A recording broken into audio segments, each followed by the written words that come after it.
එකම එක කොලයක මේ තරම් නියුට්‍රිෂන් වැලියු එකක් තියෙනවා කියලා ඔයා දැනගෙන හිටියද? එන්න අපි අද මුරුංගා කොළ ගැන කතා කරමු. මුරුංගා කොළ කියන්නේ ප්‍රධාන පෝෂක ද්‍රව්‍ය 8ක් අඩංගු වන ආහාර වර්ගයක්. අපි දැන් බලමු මොනවද කියලා. මුරුංගා කොළවල දොඩම් වලට වඩා 7 ගුණයක් විටමින් C අඩංගු වෙනවා. ඒ නිසා මේක හොඳ විටමින් C සෝස් එකක්. අපේ ශරීරයේ ඉමුනිටි එක වැඩි කරන්න, ඒ වගේම ස්කින් හෙල්ත් එකට, ශරීරයේ විවිධ ආසාදන වලින් ආරක්ෂා කරන්නත් මේක ගොඩක් ප්‍රයෝජනවත් වෙනවා. ඒ විතරක් නෙමෙයි.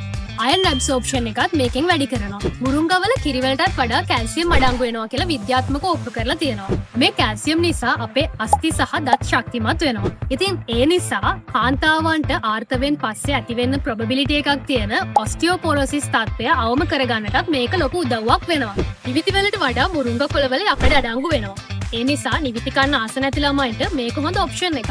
අයර්න් නිසා අපේ එනර්ජි වැඩි වෙනවා වගේම හිමොග්ලොබින් නිෂ්පාදනයත් වැඩි කරනවා.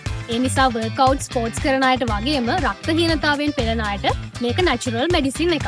යෝගට් වල වගේ දෙගුණයක් මුරුංගා කොළ වල ප්‍රෝටීන් අඩංගු වෙනවා. මේ ප්‍රෝටීන් අපිට ඉමුනිටි එක වැඩි කරන්න, ෆැට් ලොස් එකට, ඒ වගේම මසල් ග්‍රෝත් එකට, ඒ විතරක් නෙමෙයි මසල් ඩැමේජස් රිකවර් කරන්නත් උදව් කරනවා. පොඩ්ඩක් ඉන්න.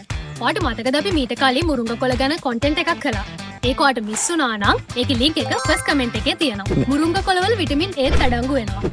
මේකත් ස්කින් හෙල්ත් එකට වගේම ඉමුනිටි එක වැඩි කරන්නත් උදව් වෙනවා. කෙසෙල් වලට වඩා 15 ගුණයක් මුරුංගා කොළ වල පොටෑසියම් අන්තර්ගත වෙනවා. මේ පොටෑසියම් නිසා මසල් ක්‍රෑම්ස් අඩු කරලා අපේ මසල්ස් වලට හොඳ රේන්ජ් ඔෆ් මෝෂන් එකක් ලබා දෙනවා. ඒ විතරක් නෙමෙයි මේ පොටෑසියම් නිසා හදවතේ සහ ස්නායු වල නිරෝගීභාවය වැඩි වෙනවා. ඒ නිසා මේක එන්ඩියුරන්ස් ඇක්ටිවිටීස් කරන අයට ගොඩක් හොඳයි. මෙහි අඩංගු මැග්නීසියම් නිසා ශරීරයේ එනර්ජි වැඩි කරනවා වගේම මූඩ්ස් රෙගියුලේට් කරනවා. ඒ විතරක් නෙමෙයි නින්දට බාධා ඇතිවීමත් අවම කරනවා.